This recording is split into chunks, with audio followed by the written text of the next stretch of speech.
Good afternoon. We have not been in the State House for more than 6 months.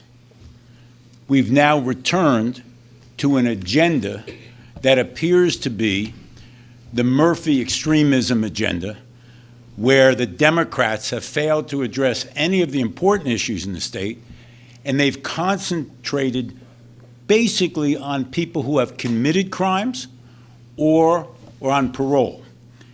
Here is the agenda for the Democrats after being in recess for 6 months: shortening incarceration, a JOB Act for convicted felons, the Parolee Voting Act, the Early Release Act, and student financial aid for prisoners.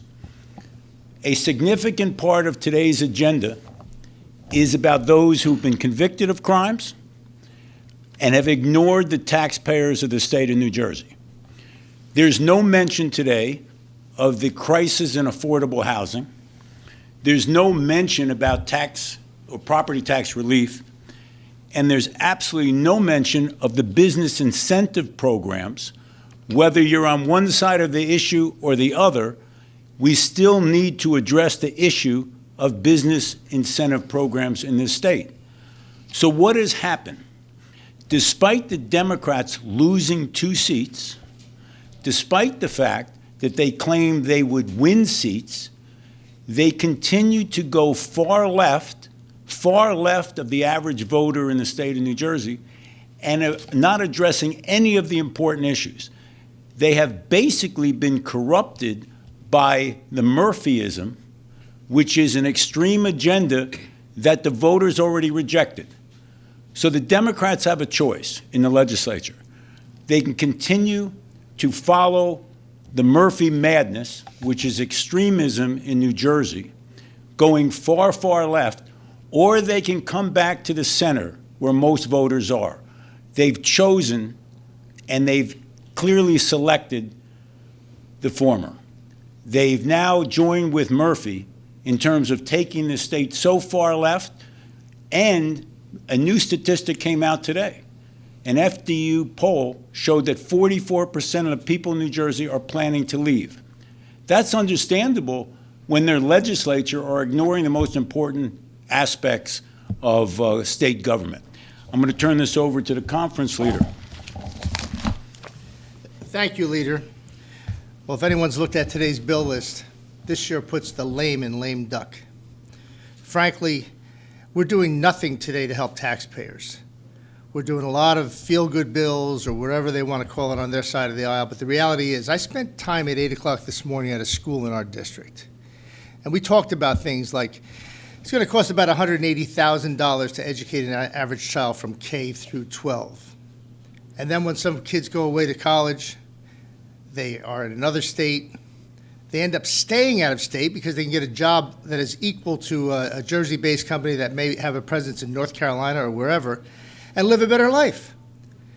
And the teacher asked the children, raise your hands if you hear your parents talking about taxes at the dinner table. Every single hand out of the 20 kids that was in that room went up. The kids even know we need to deal with the problem. And what are we doing about property taxes? What are we doing about school funding and getting money back to the municipalities that the state has swiped from them over the decades so that we could lighten up on property taxes around the state of New Jersey to entice people to stay here and businesses? I would like to see, for example, as the leader said, we need to address the business incentive program. I would like to see us find a way to cut the CBT and give a very defined amount of money to the highest tech and the more difficult companies to attract to New Jersey. No discussion of any substantive issues today at all, if you really look at the bill list. And we're wasting time. So in my estimation, today's bill list puts the lame in lame duck, folks. We really need to do better. Go to next.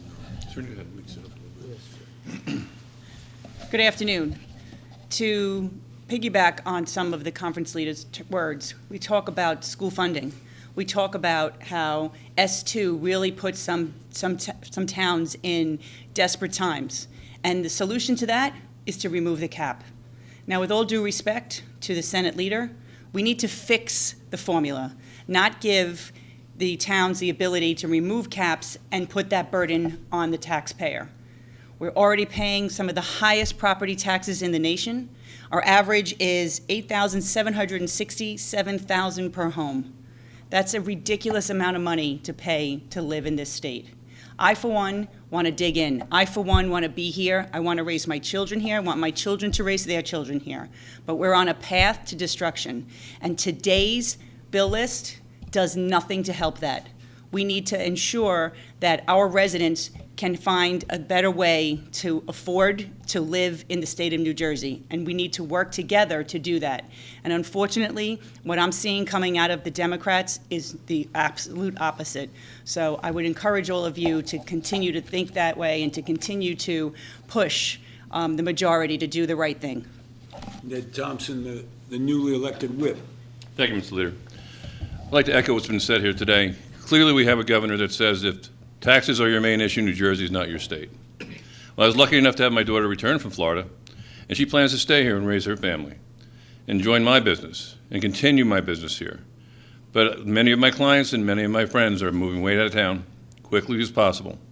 It's an exodus that can't be stopped with the current fiscal policies that the Democrats have beating that drum for many years. It's time to reverse this trend. It's time for us to wake up and realize the 800-pound gorilla in this room is the taxes in the state of New Jersey. Thank you. Hal Wirtz, the newly elected budget chair. Thank you, Leader, and good afternoon. I guess it's a new holiday here in Trenton. We're going to call it Governor Murphy's Criminal Appreciation Day, because unless you're a criminal, there's not much good that we're going to do down there today. You know, the people are suffering on the taxes and the paying, and I tell many people on different committees, I just got done, my wife and I, paying for our kids' college, and I can't even comprehend that as broke as we are literally going to pay for criminals' education while they're in prison, while the rest of the people that are schlepping it to and from work every day, taking care of their families, taking care of kids.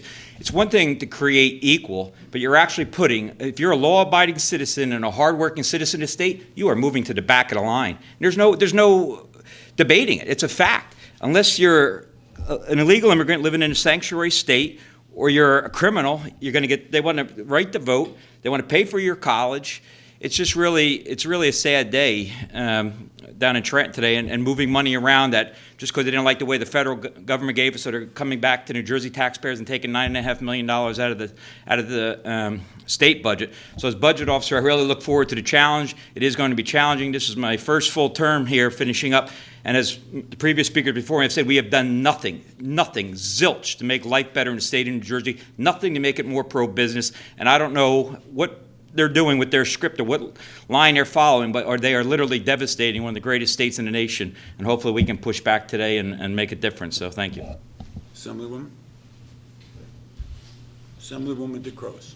Thank you. I'd like to echo my colleagues here, but standing before you, I have been a long supporter of the victims of crime. I was a trustee for the New Jersey Crime Victims Law Center for over 20 years.